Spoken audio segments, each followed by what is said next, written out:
2025 भर्तियों का वर्ष आज ही सुनिश्चित करें अपना सिलेक्शन और डाउनलोड करें तैयारी कर लो ऐप।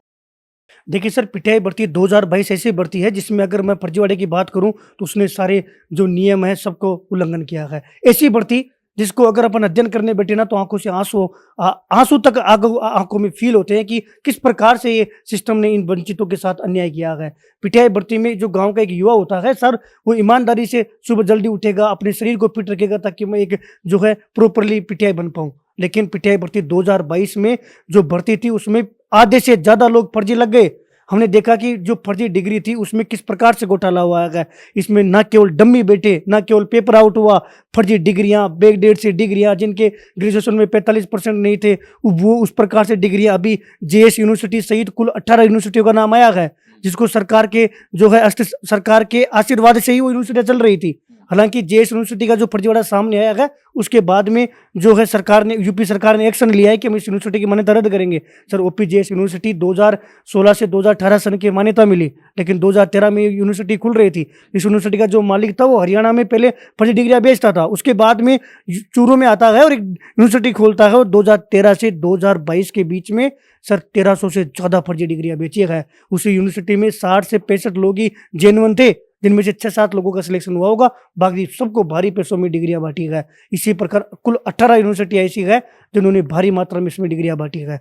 अब जो वंचित साथी हैं वो लगातार सरकार से गुहार कर रहे हैं और वंचित साथियों को भी मैं धन्यवाद करूंगा कि उनके प्रयास से ही आज एसओजी इतना बेहतरीन काम कर पा रहे हैं, क्योंकि कई प्रकार की हमने शिकायतें जो है वो बीकानेर निदेशालय को भी दी, एसओजी को भी दी और बोर्ड को भी दी, लेकिन बोर्ड ने भी दबा दिया। एसओजी ने भी कहीं ना कहीं जो है तथ्य पूरे नहीं होने से या फिर जांच में सहयोग नहीं मिल पाने के कारण हमें न्याय नहीं मिला।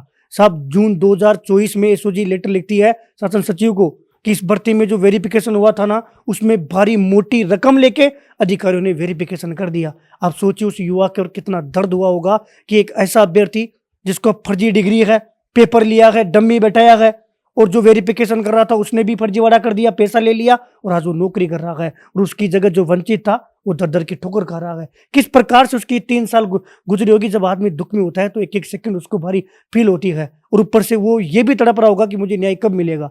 हालांकि एसओजी ने जिस प्रकार काम किया है वो काबिल तारीफ पर हम एसओजी और कर्मचारी चयन बोर्ड के अध्यक्ष माननीय आलोक राज जी का कोटि कोटि धन्यवाद करेंगे कि उनके आने के बाद में कहीं ना कहीं विश्वास स्थापित हुआ है। आज जेएस यूनिवर्सिटी पकड़ी गई है ना, वो हमारे राजस्थान की एसओजी की वजह से पकड़ी गई है और ओपीजेएस यूनिवर्सिटी का मालिक भी जेल में है और ओपीजेएस यूनिवर्सिटी की मान्यता भी रद्द होनी चाहिए। हम लगातार ये मांग कर रहे थे कि सब सरकार अगर इसमें पुनः डीवी करवाती है ना तो इसमें 2000 से ज्यादा ऐसे लोग जो पीटीआई बनकर नौकरी कर रहे हैं वो घर बैठेंगे, उन पर ऊपर एफआईआर दर्ज होगी। जो सरकार से उन्होंने सैलरी प्राप्त की है वो भी सैलरी उनको वापस देनी पड़ेगी और उनकी जगह वंचितों का अवसर दिया जाए।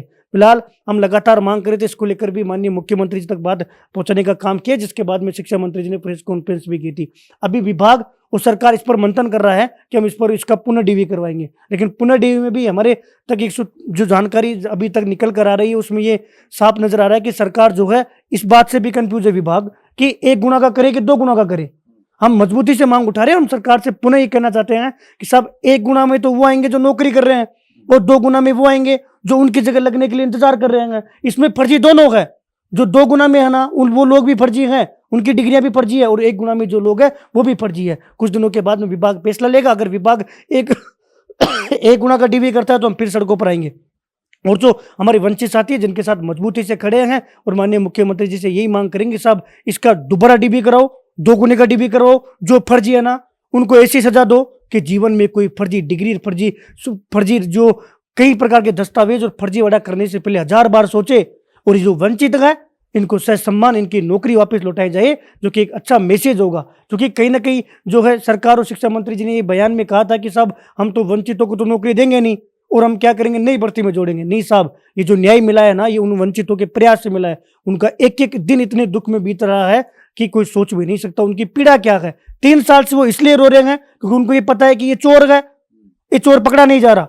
उन्होंने एसओजी में शिकायत की, बीकानेर शिकायत की। साहब एक चीज देखिए, कोई फर्जी था, उस फर्जी की डिग्री अधिकारियों ने माध्यमिक शिक्षा निदेशालय ने इसकी जांच की, उसने उसकी जांच कर ली, उसको कहा कि भाई मैंने ओपीजेएस से लेके आया हूं तो आप इसका वेरिफिकेशन करो। वो अधिकारी यहाँ अभ्यर्थी से पैसे लेता है, फिर ओपीजेएस यूनिवर्सिटी जाता है और वहां से भी पैसे लेता है। ऐसे अधिकारी अभी भी सिस्टम में बैठे हुए हैं। हम ये भी मांग करेंगे कि सब उन पर भी जो है उन पर भी एफआईआर दर्ज हो और उनको ऐसा न पाया जाए कि उनकी 7 पीढ़ी याद रखे कि हमने इन बेरोजगारों के साथ क्या किया है। अभी सरकार पुनः डीवी को लेकर मंथन कर रही है। हमें पूरा भरोसा है माननीय मुख्यमंत्री जी युवा हित में निर्णय लेंगे और 2 गुना का डीवी होगा और जो बाहर होंगे उनकी जगह वंचितों को अवसर मिलेगा।